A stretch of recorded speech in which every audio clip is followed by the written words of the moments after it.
Welcome to your 5 minutes of self-care. So it's not going to be 5 minutes, most likely more. Today I like to speak to you about what we do and why we do what we do. So I'm just going to do a follow-up on Rhea's post. Bravo. Thank you so much for sharing, Rhea, your story.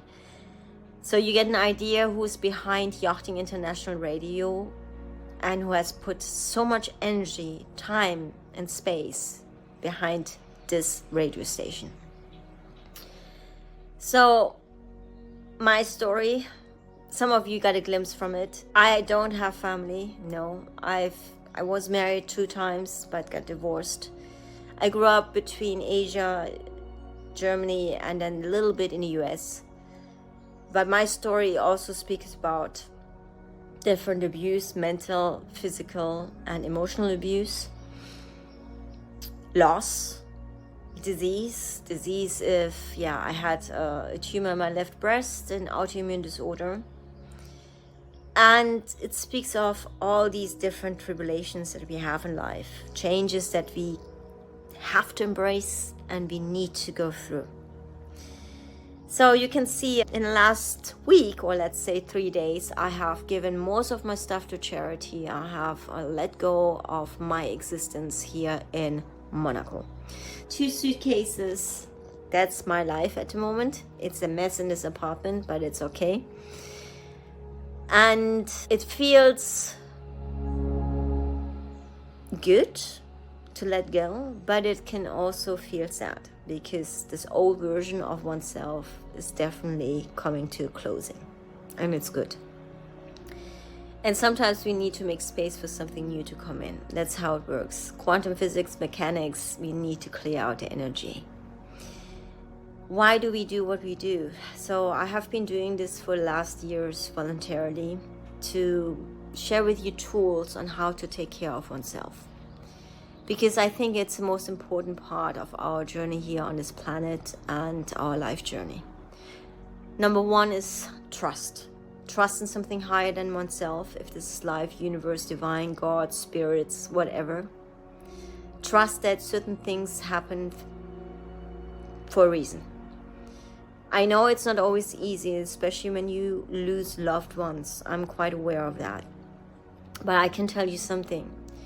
Everything that I have experienced in my life had to happen. It happened for me, and it didn't happen to me. So all the different experiences, they happened for me. How tough they may have been, I would not be sitting here in front of you being able to share with you different tools to empower you to take care of oneself. There's a reason why we undergo through various tribulations. And we can let go of control and go with the flow of life. And sometimes we don't. And because we try to control it, we make it worse. So, for instance, if you get rejected, for instance, in your life, there's a reason why you get rejected. And I always see it as a protection. It was just not meant to be. But then also I have this faith and this trust. Now, the flow of life, it's not easy. Uncertainty is not easy. And walking into the unknown. But it requires us to become more resilient and stronger and adapt and flexible and really try to enjoy the journey, the sweetness of life. Because no matter what you have gone through, it doesn't really matter going and digging in the past. It's about letting it go and trying to learn out of those different cycles and being able to stop these karmic cycles. That's what it's about. All of the hardships, if this have been divorces, loss of loved ones, disease, abuse, they made me who I am now.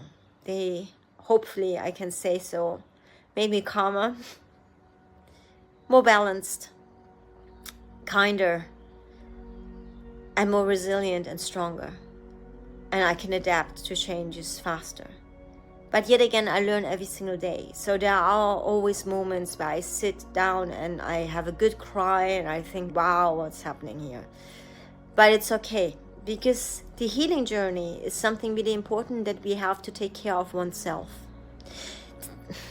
I know, like, I'm an energy healer, but at the end of the day, what I do is only I facilitate that healing for this person to heal themselves. I just give tools for them to take the power back within. So there is no one out there who can save you or heal you. This is a reality check. We actually do this ourselves. And the more you take responsibility and accountability for your own life and your self-care and love yourself a little bit more every single day, then everything will fall into place. You will not most likely attract the same kind of men, same kind of women. You will find your tribe, and you will actually be able to create what you want to create in your life. These lessons are there for a reason, and they happen for us, not to us. So going away from victimization, obviously, when I was younger, and I still find myself in the moments where I victimize myself, and I'm like, whoa, I'm quite aware of it, and I step out of it. And I'm quite aware where I have betrayed myself and not listened to my intuition. Because betrayal starts within. And if you betray oneself, then you are in a job that you shouldn't be. Then you are in a relationship you shouldn't be. Then you are in circumstances and situationships and relationships that you should not be in.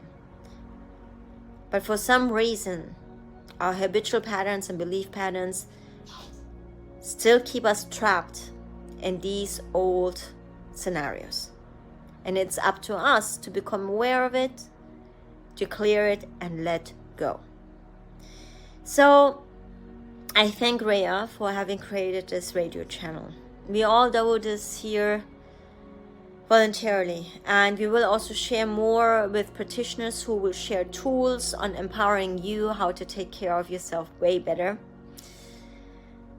And it's a great platform and a great community. And yes, we have spoken about mental, physical, and emotional health for a long time. Now it's time to really find the tools that you know you can do on a daily basis to take care of yourself. Namaha, namaste.